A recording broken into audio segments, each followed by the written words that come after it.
Loki, god damn it. I could have had it if he wasn't fucking biting my goddamn cable. Good evening, everyone. Welcome back to BG Bios. I'm Caleb, or Duban, as I'm known in the Discord server, and I will be your host this evening. Good evening, everyone. Welcome back. Tonight we're going to be kicking off a series I'm going to call Mid-Boss Mayhem, during which you're going to get the chance to chat with our veritable fleet of relatively new mid-bosses. I made that as wordy as I possibly could. If you have any questions you want to add to my interview, put them in the chat, and I will add them as much as is possible. And without any further fanfare, let's get into it. So starting off with the basics, what is your name and what are your pronouns? Hey there, I am DizzahGee. I go by Dana in real life, and my pronouns are he, him. Perfect. And what are you going to be playing for us on stream this evening? Today we are going to be playing Bloodstained Ritual of the Night, a wonderful little Castlevania type game, or Metroidvania, made by, in part, the old producer of Castlevania games, Kojima. Or sorry, what am I saying? Kojima. Wow, different set. This is Igarashi.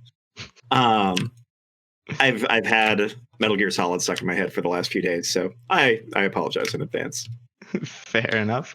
Well, I'm excited to see this game. Yet another game I haven't played, so I'm always thrilled when someone comes on with a game I haven't seen before, so that I get to watch it while I chat.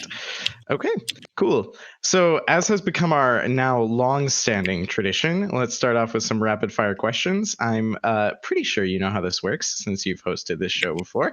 I'm going to ask you some questions and just answer them as quickly as you can.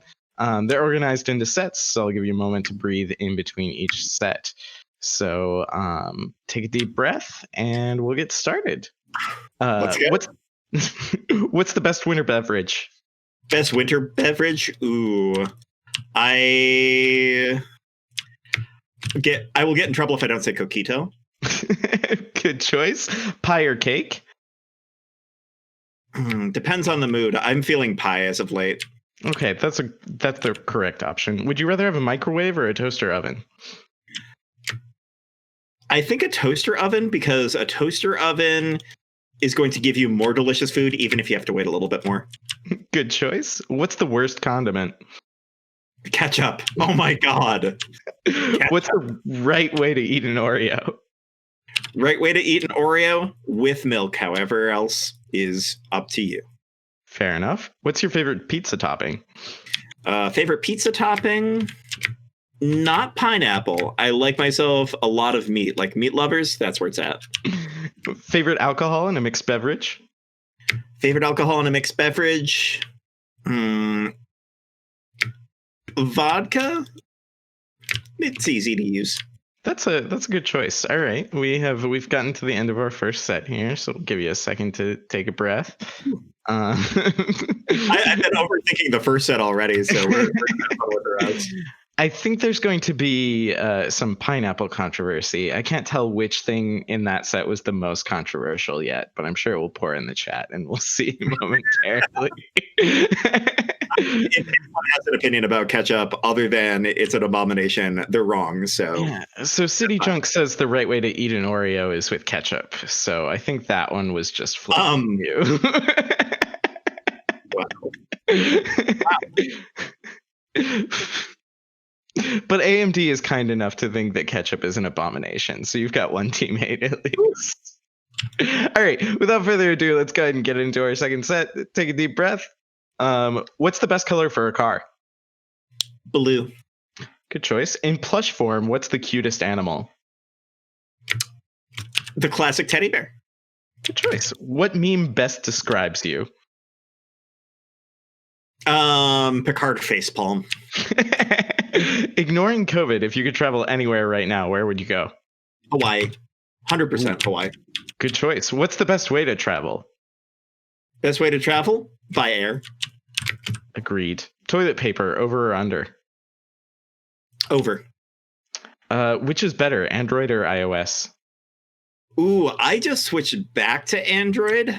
I love them both for different reasons, so the one that works best for you. non-controversial answer coming in here. All right, that's the end of our second set. So you'll get a moment to. Sometimes being non-committal just gets you flamed from both sides. That's true. I think you got a coward in all caps from Super Caballero. So it was dangerous for me to move from iOS. I cannot tell you how many people sent me messages being like, "Oh, I see your green message now." I feel like that's the everyone is salty with people who don't. Everyone who has iOS is salty with people who don't have iOS. But for sure. I'm always unbothered by that. I don't care. All right, so let's get into our last set here. So take a deep breath. And who's the best hero in Heroes of the Storm? Lately I've been jamming with Zagara. Good choice. Which is better for gaming, PC or console? PC. Who's the best video game character of all time? Best video game character of all time. Ooh, that's a toughie, but I think if you're going to pick a good universal classic, Zelda, but not Link. Ooh, interesting. What's the best Discord react? Best Discord react. In our Discord, definitely the Alan face. Which channel in BG do you spend the most time in? Frequency general, because I like saying hello a lot, but I pay a lot of attention to those memes. What's the best genre of game? Ooh, I've got to say, any sort of RPG. If it's action, if it's strategy, it's just got to be an RPG.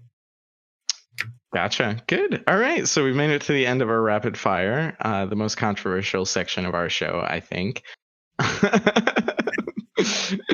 So we've gotten all the controversy out of the way. Excellent. I've saved just in case the progression gets super weird for the rest of these questions. We will be able to at least get back to this room. Perfect. All right. So let's talk a bit more seriously about who you are. So we'll try to gather your story somewhere starting near the origin point. So tell me, where were you born? Where'd you grow up? Ooh, so I was born out here in the wonderful state of Massachusetts and grew up in general out here until fourth grade. In fourth grade, I moved out to Wisconsin and enjoyed the Midwestern life for about 20 years of my life. Went to college, started up my career, and then a few years back, I moved back out here for family. Gotcha. So what was it like growing up past fourth grade in Wisconsin? What was alike or different from Massachusetts, having lived in both places? It's interesting because when I think about that time, especially like transitioning from fourth to fifth grade, that's when in academics you have a whole bunch of kids that are starting to form cliques and things, and I became the odd kid out, and I think it reflects a lot in what I do and how comfortable I am with doing stuff differently. I will say it was really cool being out in Wisconsin and being put into a gifted and talented program and being like, I don't think I'm that gifted and talented, but I'm just used to doing all of this at this speed like the Gilmore Girls do, and apparently that was enough for that. But Wisconsin's super friendly. After getting to know people and casually getting to know people, like you definitely get used to all of the comforts that come along with that, and just people just genuinely being nice, or at least being nice to your face. Gotcha. Fair enough. Who all was in your household growing up? All right. So my mom and dad raised me as their first kid. And I have two younger sisters, each of them separated out by about 4 years. I'd like to imagine my family planned it out that way. So, you know, once someone left college, the next one would come in, and it would work out that way. But yes, the family was together pretty much all of that time while I was in school and high school and college. My dad moved a lot around the country afterwards. And so the family kind of separated out past that point, but would reemerge in different locations together. So a lot of migration. Gotcha. Can you describe your family for us? Can you tell us a little bit what they're all like? Yeah. So let's start with my two sisters. My youngest sister is a huge video game nerd. I don't know where she got it from. But I can tell you when it comes down to video games, she can absolutely wreck me in anything that she plays. And she's always asking to play Super Smash Bros. Or Mario Kart. And I know I have zero chance in the world. But she's a lot of fun. She's very creative. She does a lot of drawing. My other sister still lives out in Wisconsin, has been married for 3 years now. And she's probably the most down to earth of us, I would say. Definitely hardworking, a little bit stubborn, and we appreciate her for it, and kind to a fault.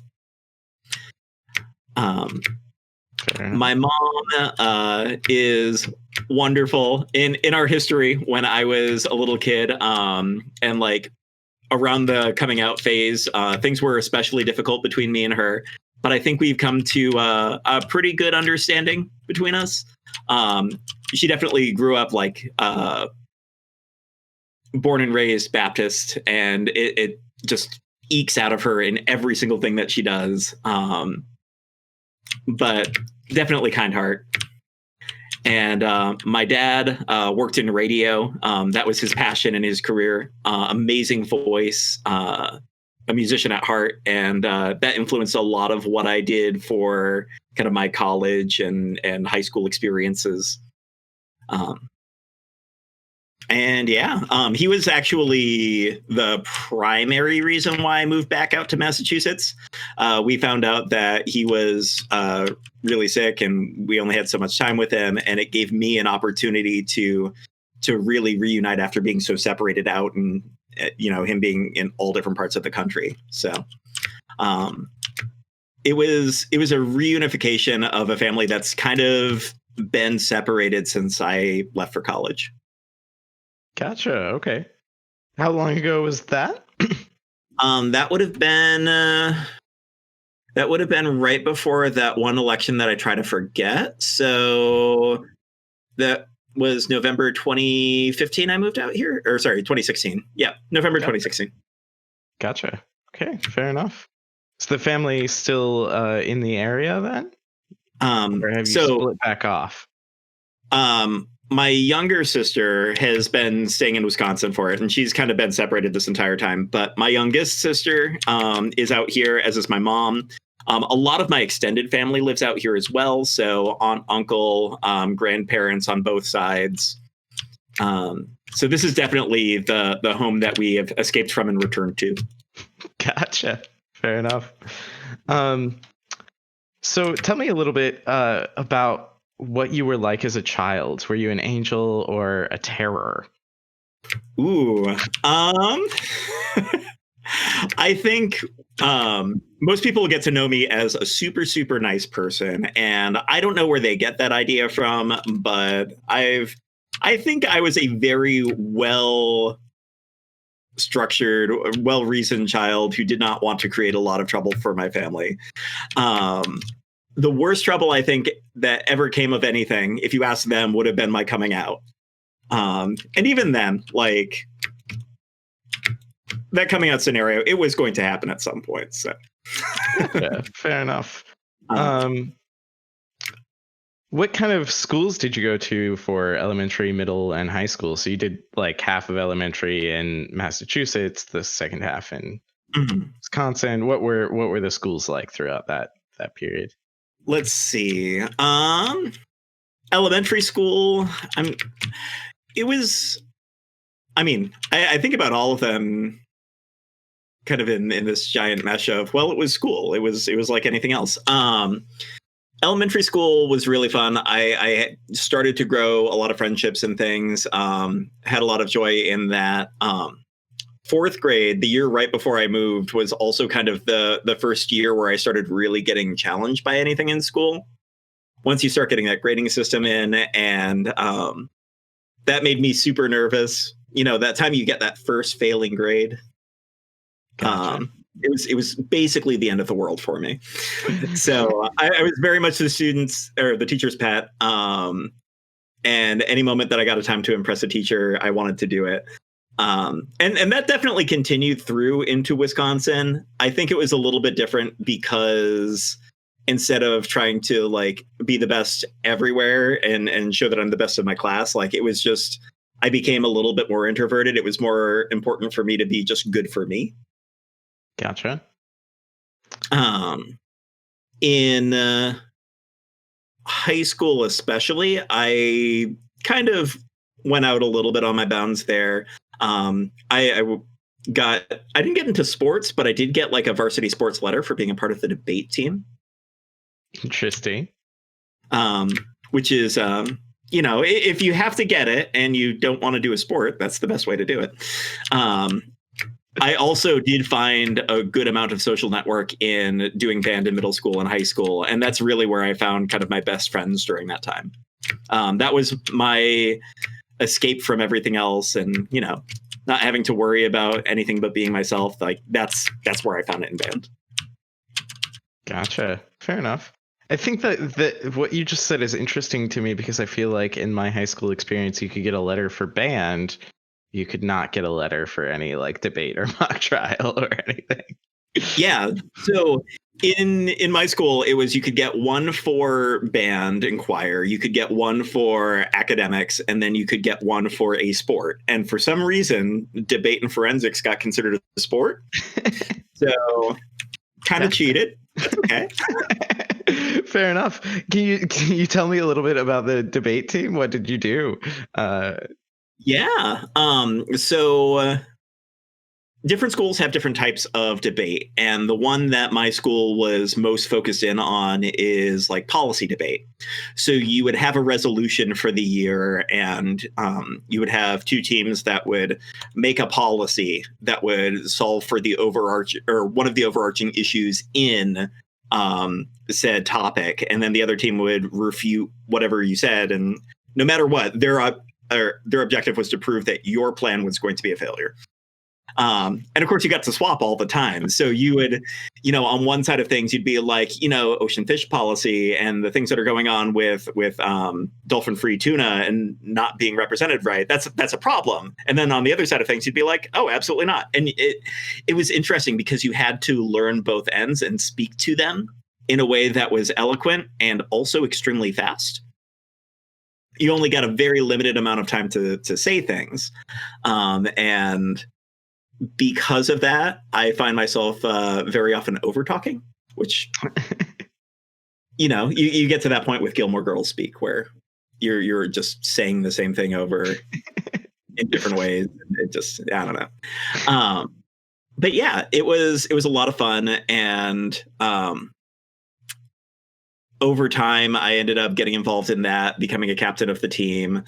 And not only like being able to teach people how to go through that process and learn how to make those arguments was really interesting to me, and definitely influences like how I find joy in my work and wanting to like show people new things.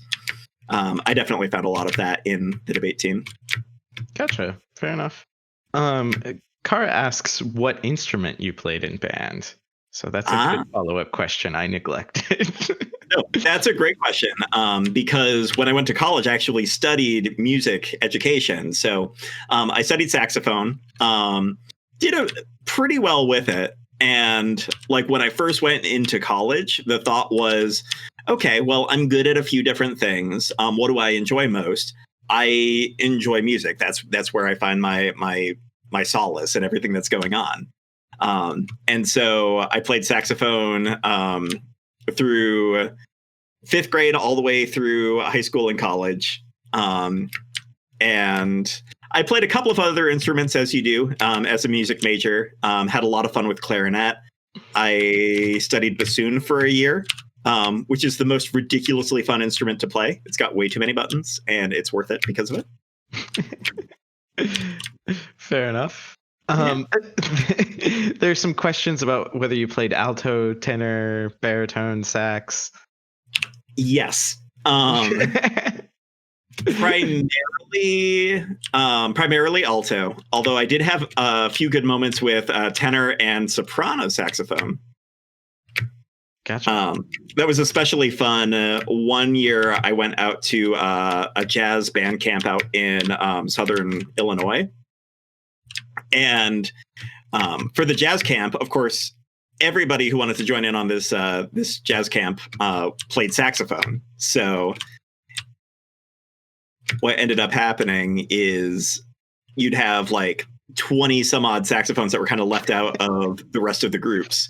And because I had a soprano, it's like, oh, well, now we can get this range that we otherwise wouldn't have gotten because we don't have any trumpets for this group. And so I play that a few times in that ensemble. So yeah, unique instrument. You don't hear a ton of it other than, you know, the stuff that you don't want to hear from because certain curly-haired musicians have ruined the soprano saxophone for everyone. But this is all Greek to me, so it's all lost on me. But I'm sure it's not lost on the audience. So wonderful. So I think you said that you went to college in Wisconsin. Where did you go? So I went to the University of Wisconsin, Eau Claire. Really wonderful school. It's about 2 hours east of Minneapolis, St. Paul. And one of the key elements for me as, you know, the high school student who had just recently come out was it was far enough away from the family that I didn't have to worry that mom and dad would randomly try to visit. And a very good music education program. That was really what brought me out there. Gotcha. Good. So out of curiosity, just because I have to ask, did you carry through any of the like interest in debate into college, or was it done at the end of high school? So I really enjoyed debate all the way through. College debate is a little bit of a different creature, and there's so much focus on travel and making it kind of that varsity level sport.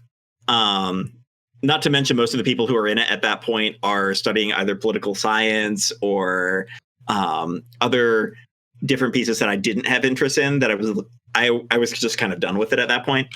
I did have interest in judging high school debate. And I think if I still got the opportunity, like if anybody knows someone who does high school debate and is looking for a coach, or a coach, not a coach, but a judge, like you could ring me. I'm cool with that.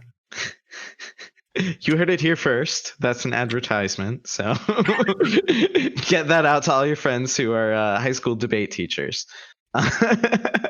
No, perfect. That's good. What all did you? So you did music performance for a degree, or music education? Is that right? Yes.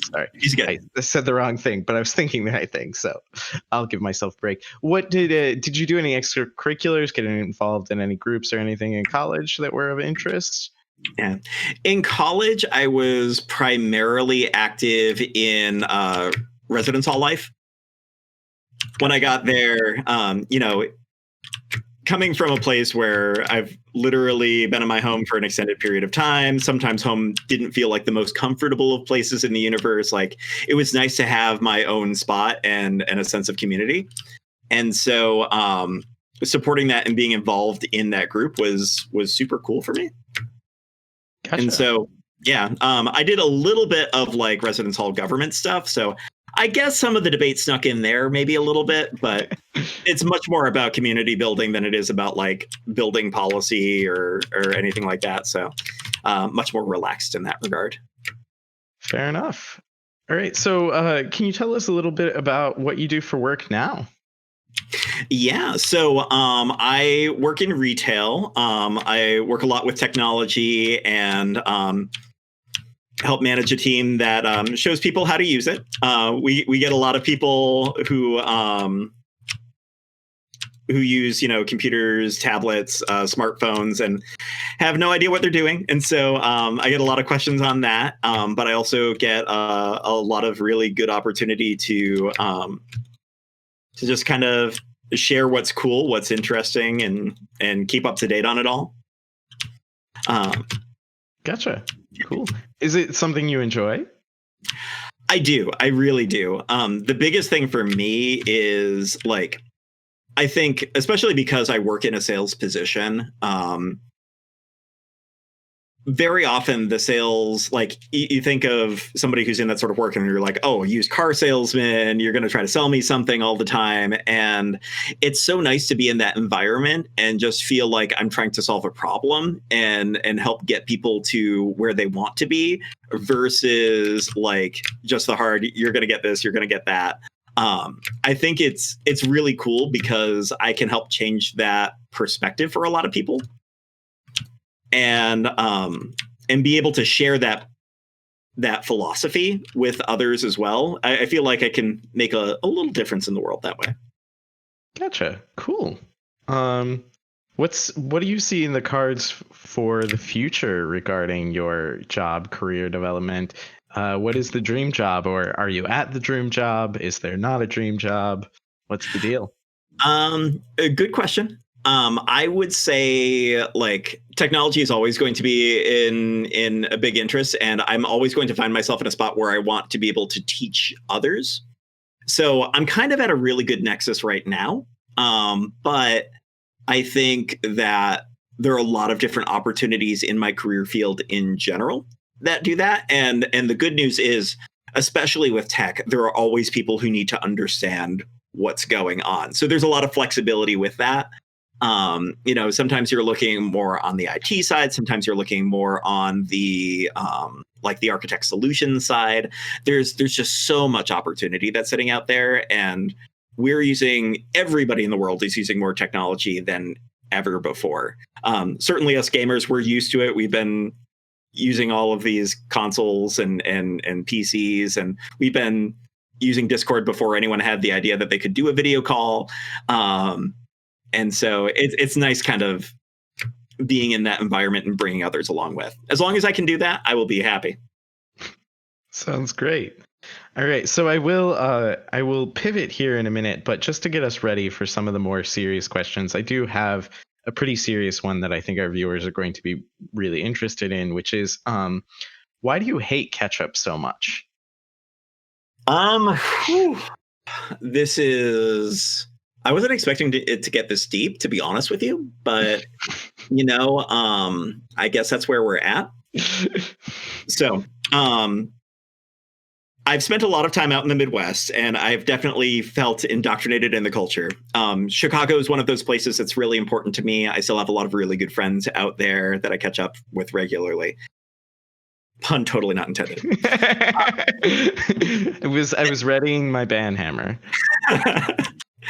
That being said, if you ever get a hot dog in Chicago, you need to know what the proper Chicago dog includes.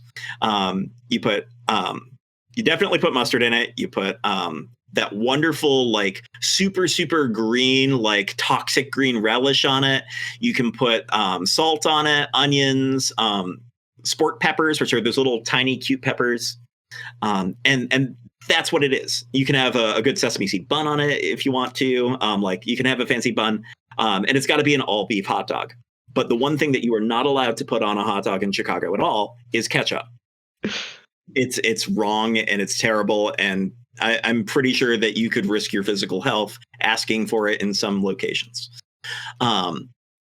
Once you've had one of those hot dogs, though, you'll understand how absolutely wonderful it is. And honestly, if you think that you like ketchup now, you'll find the experience without it to be that much more enjoyable. I will take your word for that. I will also just quickly credit my editor, who I will thank later for that question. So if you were concerned why we got that deep, I think you'll understand now.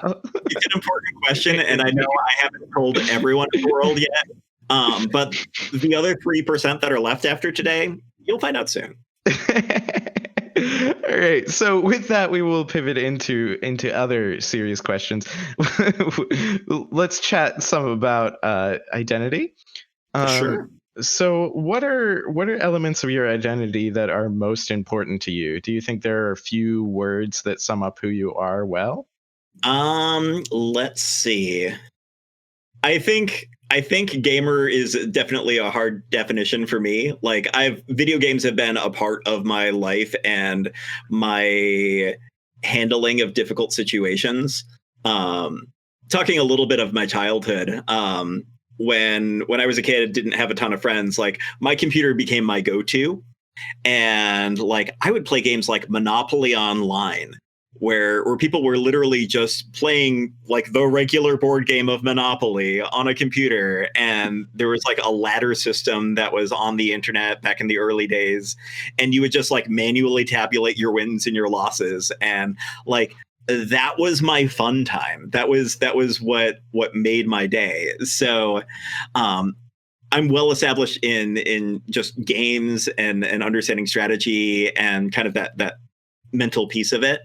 Um, the musicianship, which is interesting because like I studied music education. It's always there, but it's not something I reference too often.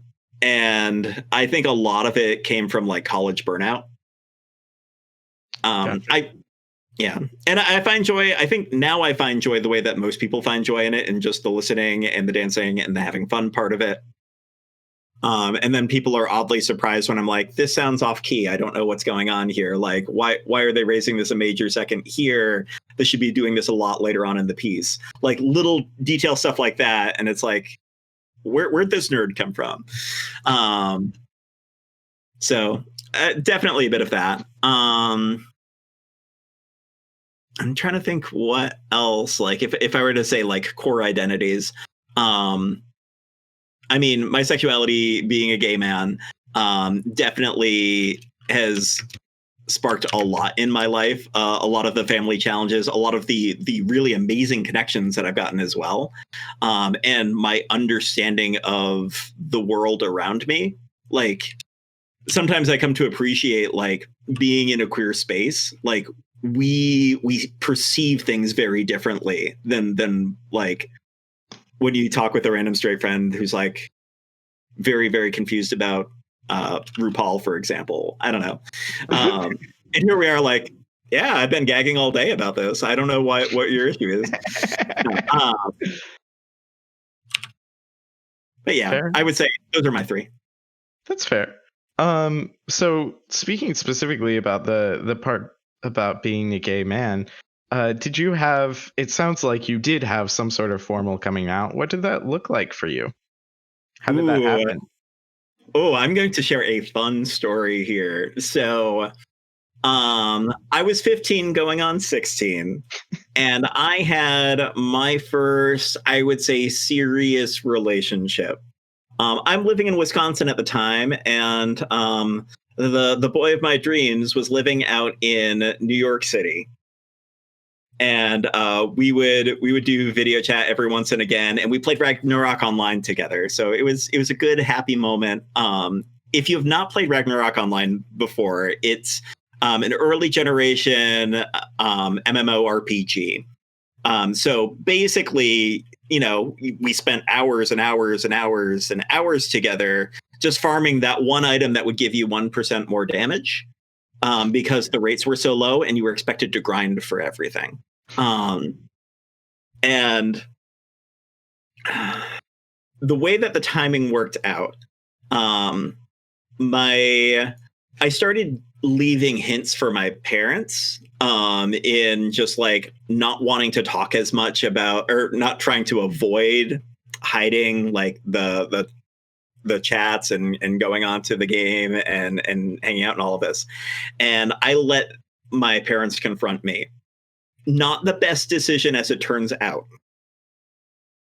But confront they did. And because of the way that turned out, there were very uncomfortable moments. There was a spot where my dad was like, I'm worried you might be bi or even gay. And it was extremely difficult because like bisexuality is completely respectable and good in its own right. So there's some pieces there that need to be figured out. But like this fear of like who I am was just a completely crazy monster. Because of the way that I went about on it too, like I was immediately kicked out offline for an entire month, which, by the way, doesn't work too well with a boyfriend from long distance. And we broke up very soon thereafter because like difficulty with communication, it wasn't going to work out well in that regard. And yeah, it was a wreck, and it made that that year of high school, that was my sophomore year of high school, just extremely difficult. It kind of forced me to take perspective on things. I mean, I owned my sexuality at the end of the day. It's not like I was going to go back in the closet, but it made me very, very cautious. I'm very cautious about like talking with my family about stuff. It's really taken years and after college and everything else to kind of open up again, and on the other side of things, make sure that my parents had the expectation for how they should respect my relationships and how I was going on in my life. And that's the other thing, especially with like very religious parents. It's very easy to not kind of push them that extra step and have them kind of force these realizations that yes, that phase that you were hoping it was, 4 or 5 years back is in fact not a phase. But it was after that point. And I remember literally the turning point with my dad. He was picking me up for spring break from, I want to say, my junior year of college. So we're talking 5 years afterwards. And on the way, he decides we're going to go hang out in a restaurant, just the two of us, and chat. And he finally had that moment where he's like, I think it's okay. And ever since that moment, like, I was able to talk with him about so many different things. Our appreciation for music was a lot easier to come across as well. Like it started a flow of communication again that had been missing for so long. So I'm glad that got repaired. Every once in a while, I still feel like mom, coming from that extreme or more extreme background, still has her discomfort levels. But we work with her. She's great. And I think she genuinely tries to be there and tries to be supportive, despite her instincts not showing her that way sometimes. Fair enough. What was your experience with the other relationships in your life with your siblings and with your friends? Did you come out to them at the same time, earlier, later? Good question. So my sisters completely and obviously knew for a long time, and we're totally cool with it. And I was out in school, I'd probably say like either late 8th grade or early freshman year. So, I mean, by high school, it was, if people didn't already just catch the vibe from me, they were going to know pretty quickly. Fair enough. And yeah, I mean, I think that may also be one of the reasons why debate and band were such good comforts for me, and why I wanted to be in school and be academically successful as much as possible, because it gave me kind of that escape to not have to deal with talking about it with the family. Fair enough. All right. So on a similar note, what has your experience been like with community, which I think will relate to your debate and band life probably? Has it been easy or difficult for you to find community in various stages of your life? I think a lot of the community that I found in my life has been through very structured activity, which says a lot, especially because I'm involved in events and really believe in having structured events.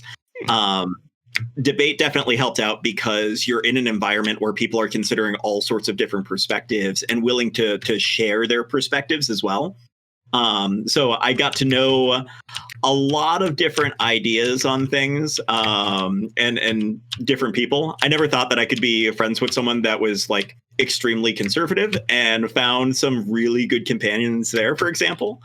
And I also found people who really embraced me for who I am in that group as well. And that really helped out. The band environment has always been extremely supportive, and housing and residence life. If you're not talking about inclusivity in your housing program in a college, you're going to have a lot of issues. So like all of those areas were just super safe havens. And that's really where I rebuilt my community during that time. And I think BG for me is kind of an extension of that. Like when I joined into BG a few years back, it was just after moving out here from Wisconsin and thinking, oh my gosh, I'm an adult now. I don't have like an organized form to do anything. How do I do this? I, for the first time, as the good boy I am, I finally caved in and said that I would check out some of those apps that the kids keep on talking about. And that didn't do anything for me. Like I didn't have any interest in that. And then that's kind of when BG kind of came into the perspective or the picture, and changed how things have been for the last few years since. Fair enough. That segues me perfectly into my next topic, which is the Boston Gamers. So we're already in it, so that's perfect. I wish I could say that was intentional. I hope that the audience knows that I don't actually pre-plan these with the interviewee, but that was a beautiful natural segue. So how long have you been involved with Boston Gamers? Oh, goodness. I should probably check for my first message on there, but I want to say that it's been about, well, it has to be at least 3 years. I want to say like I was on here a little bit longer than that and wasn't really active until a few months afterwards. I think it was PAX 2017 that I first really kind of explored the group. Gotcha. That would have been the second year of PAX that BG was there. Yeah. I think, well, anyway, I will, it predates me. I will trust your recollection. Oh, and let's be fair. Like 2020 has thrown everyone's time scale. Like what is time? 2020 was like a decade, right? I think so. So do you have any favorite memories or stories about BG? Anything particular that comes to mind? Oh, wow. There are so many different stories and so many different events. I'm trying to think. One of my favorite events that I got to participate in was the archery tag event. I've always loved stuff like that. Like, I will still retain that one of my favorite like dates that never went well past that point was going paintballing. So having something with a little bit of action is really, really cool. But being with a bunch of people and just trying something completely new and off the wall was awesome. I also remember very distinctly Hector, my other half who's hiding out over here, winning in the final round and being so proud of his success, and just like I was celebrating for him. I did terribly, but I was celebrating for him. So that was a lot of fun.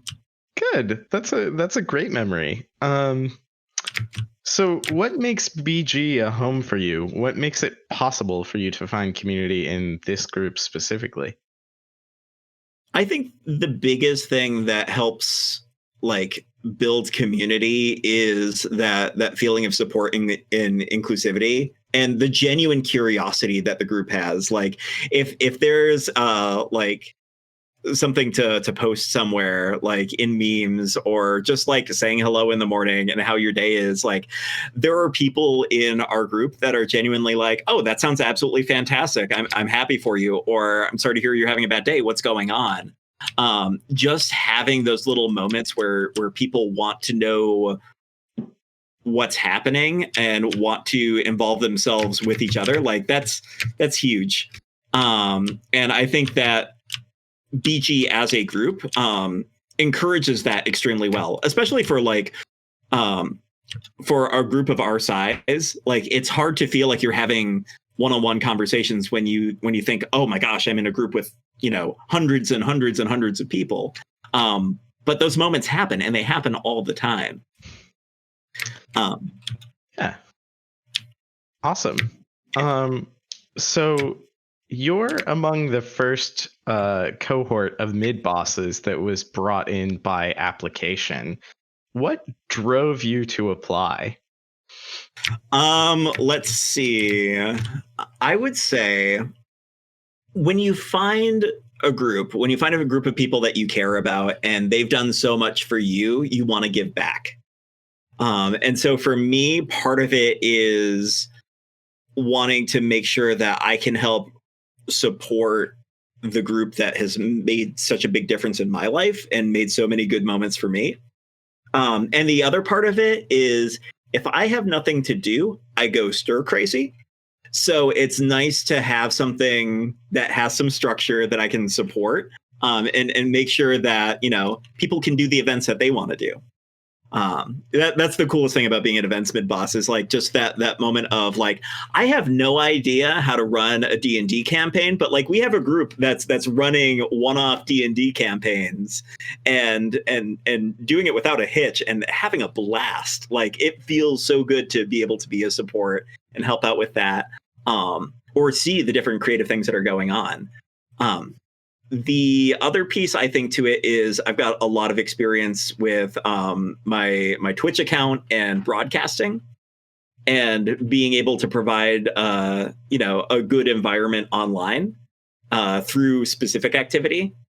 Between that and the charity events that we do, it was just a natural inclination to be involved in future events. Gotcha. Awesome. What do you think your goals for BG are moving forward? What do you want for the community next?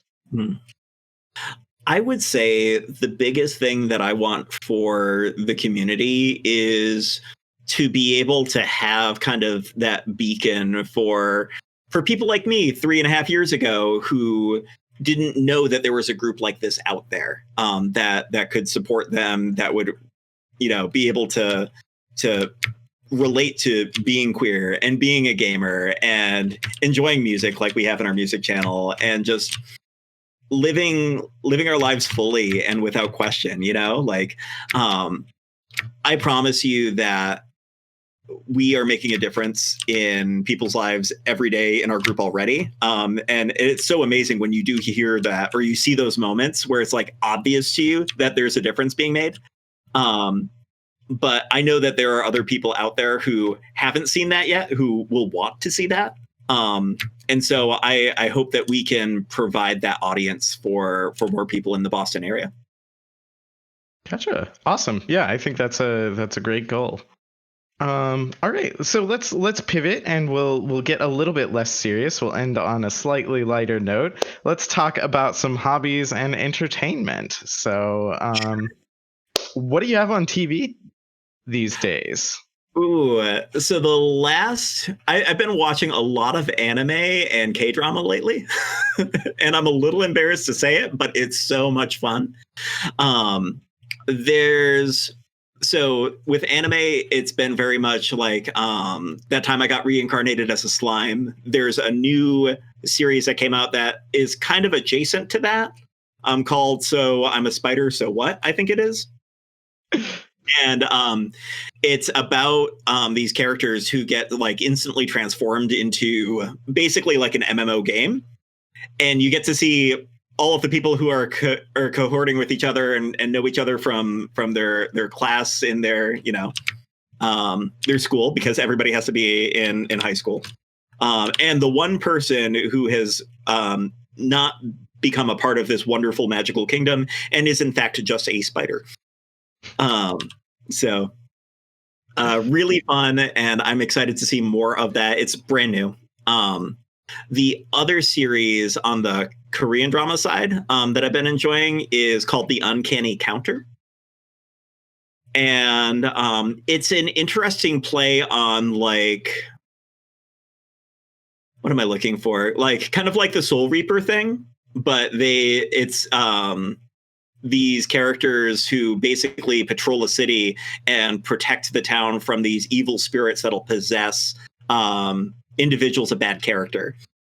And the plot is convoluted as it should be, and it's entertaining as it should be, and you hear the same music at those big dramatic moments as the standard K-drama does, and it's a guilty pleasure that I've absolutely loved. That's great. We have some excitement in the chat from Oni about K-dramas. We have some excitement from Kara about learning about new animes. So popular choices all around, I think. Yeah. What are some of your all-time favorite TV shows? What makes the best list? All-time favorite TV shows. I'm wearing my Cowboy Bebop shirt right now. I think that Cowboy Bebop is like the quintessential anime for me. Just beautiful little vignettes, amazing music. Yoko Kanno and the Seatbelts. Like, I appreciate jazz, especially as a saxophonist. So that was like right up my alley to begin with.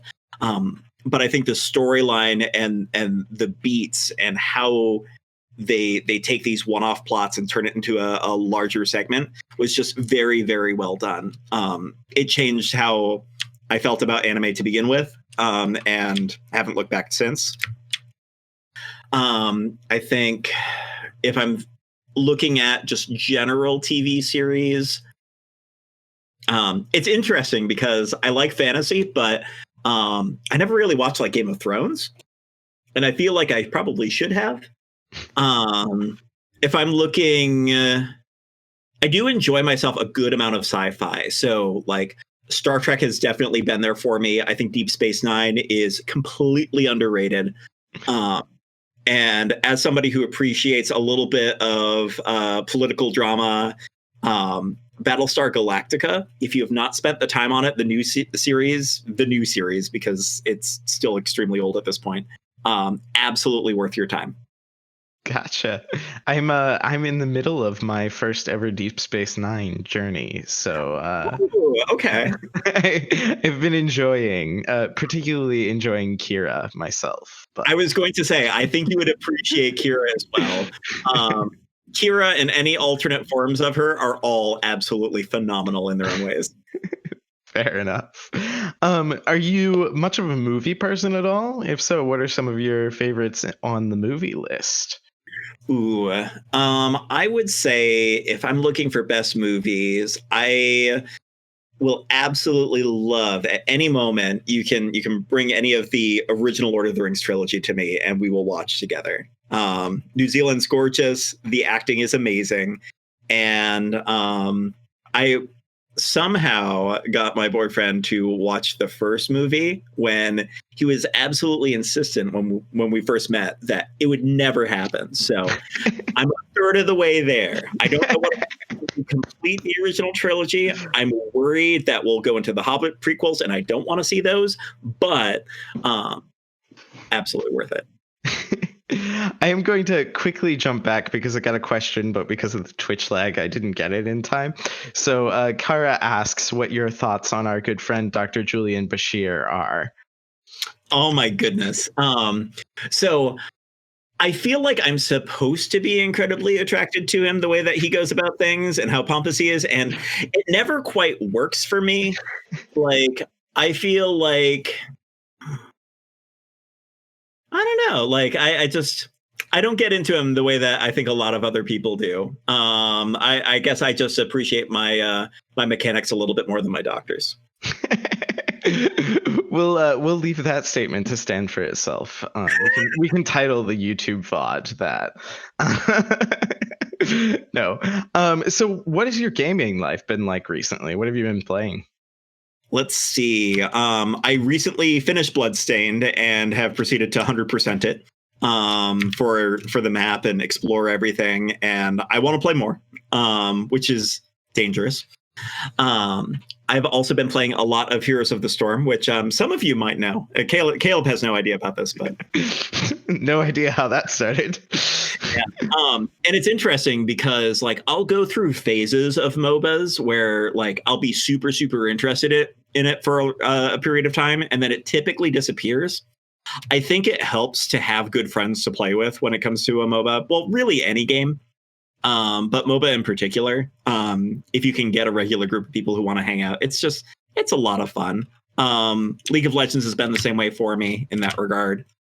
Otherwise, I like exploring a whole bunch of different indie stuff.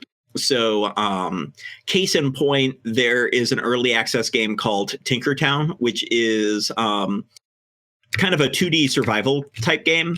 And it's very early access, but like to go into a new environment like that and, play for a few hours, you can play through all of the content that's in there right now in probably like 5 to 10.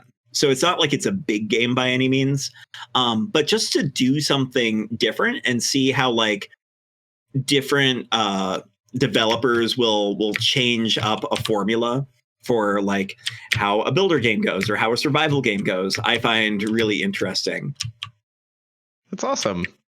Fair enough. So I have a couple miscellaneous entertainment questions, starting with who are you hoping to see on RuPaul Drag Race All Stars 6? I hope I don't see Utica because I hope Utica Queen wins. But that being said, if she does not win, honey, she needs to be on All Star 6. And I have this dreaded suspicion that it's not going to turn out that way. I mean, I'm a little worried. Also, Jujubee for a fourth time?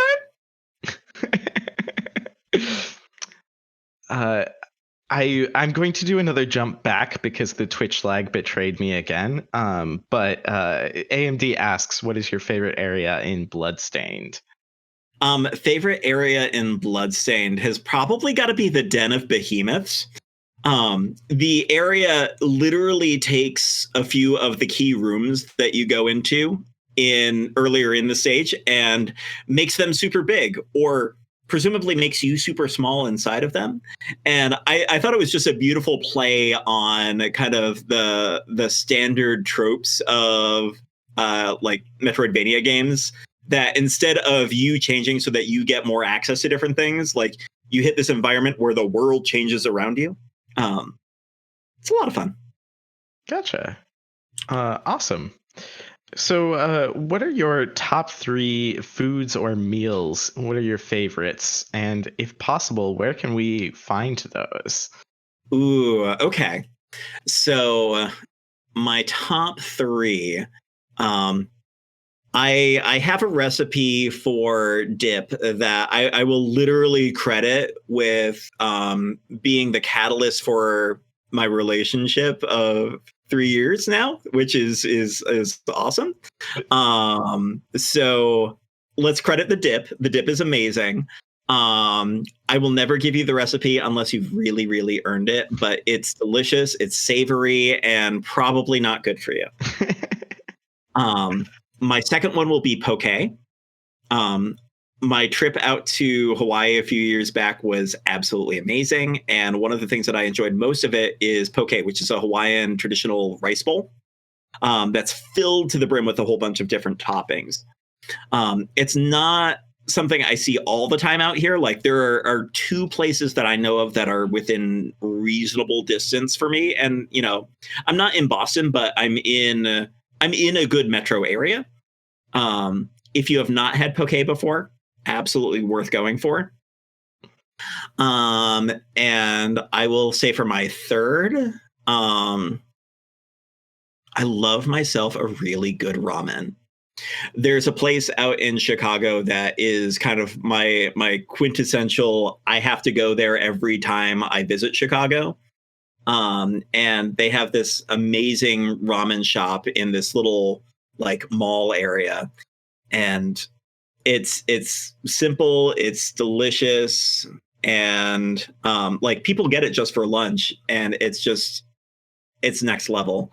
I'm trying to remember. There is actually, it's a restaurant with a very small chain. One of them is out in Harvard. It's called Santoka. And if anybody has better ramen than Santoka and you believe it, like send me a DM, let me know. I will definitely give them a try, and I will probably disagree. It sounds like a reasonable challenge. So now the gauntlet has been thrown down. So it is incumbent upon our audience to find better ramen. So see if you can do it. We'll let Dana be the judge if you've succeeded. All right. Besides video games, what are some of your favorite pastimes? Oh goodness. Well gosh, if I'm not playing video games, what am I doing really? I've found myself enjoying a lot of fashion, and I completely blame Hecky for this because they are absolutely like fashion forward and focus in on both drag and makeup. And I can't say I do any of the makeup. I can't say I do any of the drag, but I find that environment just absolutely amazing. So I like being able to learn new things there and kind of see how people do the do. Let's see what else. I feel like so much has been focused in on gaming and TV and movies just because we're in the Pandy era. But I do like exploring and seeing new areas. Like I would love to do some more travel. And for me, like metropolitan areas in general, I find fascinating. I know everybody who is in Boston absolutely hates the T. I think it's okay. I'm not going to say it's great, but like I it's a lot better than it is out in Minneapolis and St. Paul. Their metro system, their rail system has a lot more to be desired, I will say. But like being able to find those places, or like even like on vacations, like I'm not the sort of person who likes to have like the touristy stuff placed on top of me. Like you don't need to guide me and give me specific things to do. Like I should be able to go into an environment and learn and figure it out, like and discover those things myself. Like there's one thing when somebody tells you about the history and culture of an area. It's another thing to go into a town and see like where like the disparities are and the environment, what like real people do living there. And I find that fascinating. Sure. Quite reasonable. Well, I do think that is a wrap on all of the things that I had to ask you today. It seems like time just flew by. So I will say, BG Bios is a joint project between me and many other people. So I like to take the opportunity to thank them. First and foremost tonight, big thanks to Dana for letting me interrogate him for an hour and some change. Deeply appreciate it. Have lots of fun. Next on the list is, as always, Zach/Headnisk, who runs tech for this. Makes it infinitely easier for me to just sit here and do the bio when I know that all of the technology is running smoothly and is run by someone who's much better at it than I would be if I were trying to do it. So it's deeply appreciated. And then I always say that my editor is the best in the business, which is our good friend Oni. I make full scripts for BG Bios and then I hand them off to Oni and they come back to me with pink text all over them, and it's like the best part of the BG Bio. I like to think, and perhaps it's a little bit arrogant, I like to think that I write scripts that are like 8 or 9 out of 10, but I swear that by handing them to Oni, they always get changed to 10 out of 10. And I deeply appreciate that. So big thank you to them. As always, a thank you to the mid bosses, final bosses, event team members who let me pitch this crazy idea 6 months ago and then just run a talk show just because. I appreciate their support. Last but not least, thank you to chat. We've had an incredibly active chat for like so many streams. I love it. It happens so quickly I can't read it all. So if I missed your comment or I missed your question, it's not because I don't love you. It's because there's so much of it that I can't read it all, which is actually wonderful. So thank you so much for coming out and spending the time with us. It's a blast, and I have adored every moment of it. And with that, I will say, Dana, do you have any final words for our audience this evening? Last thing I will say is thank you everyone for being here and being a part of BG. If there's anything that you ever want to do to make the experience better, you want a new event, you want to support what happens in this group, the number one thing is to do it. And I'll be there to support you. Reach out to me, any of the mid bosses, the final bosses. We're all here to help build that community. And I am so glad that you're a part of it. Wonderful. Thank you so much for coming. Have a good night. We'll see you again in a couple weeks. Bye.